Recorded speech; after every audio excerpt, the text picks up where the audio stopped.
ryacire mpunji okurwa mu ihange rya Democratic Republic of Congo okurga myatano munkogo ogwabunagana mupaka hamwe na nteko kandi ogunashobora kugira ngo obwahati ihanga rya Uganda ryabase kuba ryacire mpunji izuru kwingana imitwari 14 obwahati. This year we have got 14,694. You can see the number you are seeing now on daily basis, and this number is composed of 789 households. Munyontore nashobora kugira ngo umurza campus y'empunji narishe myanya eyempunji zuru kuturamu Obugabe bw'abakazi nubwo bucerezeyo okubana barubatirirwa. From the population so far since January, we have registered cases of gender-based violence. It is 440.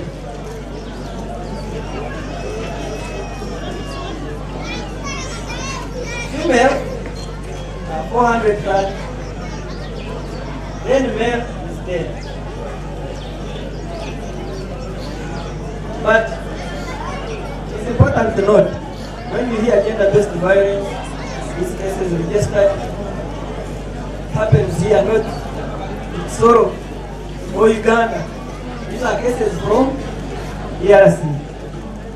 So it should be noted.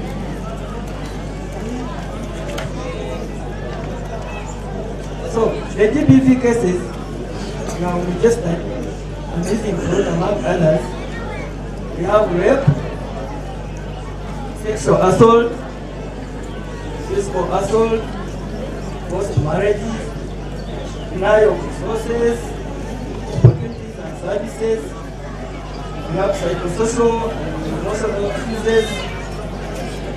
And rape is the highest case number just here of 278. So you can see.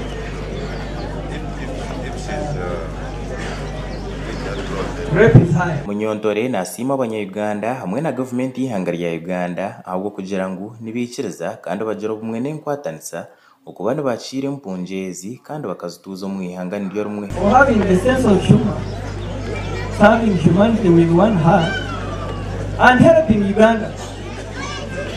So you can see our chief guest, the situation here is safe, but across it's not safe. So, Security of the country, as you are the chairman of the Security Committee, we thank you. Robert Anyidi ogunoro kukurira empunji ahabwa kampu eyanyakabande nashobora kwempunji nyamwingi zirukutaho mu ihanga rya Uganda bwashesha bwira hamwe no kwenamba nyingi z'abakazi nizo zicezeyo bwahati okuba nizizuro mu mpunjezi. The male who have been taken, they are 1,667. Then female, 3,635.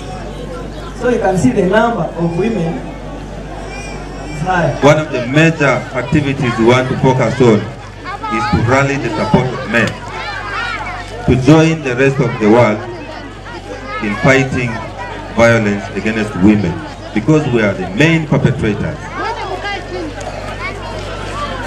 So, from me as a man and to the fellow men here, I invite you to join me in this fight. Sara Akuro ogunahiga government okugira ngo yabase kuba nefayo herwana Obugabe bw'abantu bona abashija n'abakazi kutari kurwana Obugabe obw'abakazi bonka omurza campus y'empunjezi. Let us not only focus on women and girls, but also we should focus on the boy child, because they are equally affected in different ways. Ora RDC ahuga district ya Kisoro Haji Badru Sebyara ogunahiga empunji eziri mu za campus zitari zimwe na zimwe okurwa mu ihanga ya Democratic Republic of Congo okugira ngo zibase kuba nizijiro butebekana hamwe n'obucurera n'obwihanga ya Democratic Republic of Congo rumundi yetebekanisa okuba nditero bururu. You, my people of Kisoro and our colleagues from Congo, we know what is going on in Congo. We know what is going on in Rwanda.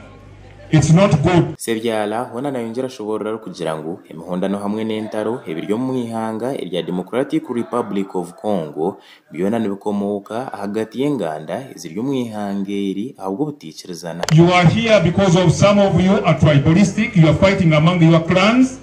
You are here because some of you have been part of the violence in a home, and we cannot blame you, but we can blame ourselves all that maybe we don't know that God created us to live in harmony. Hajibadru Chigund Mayanja Kandorkao ahabwa district ya Kisoro ubunajumira umuco gw'abantu abarukurgayo bakabasa kubana barabatira ubwayo bw'abantu omyanyeji. The target of human trafficking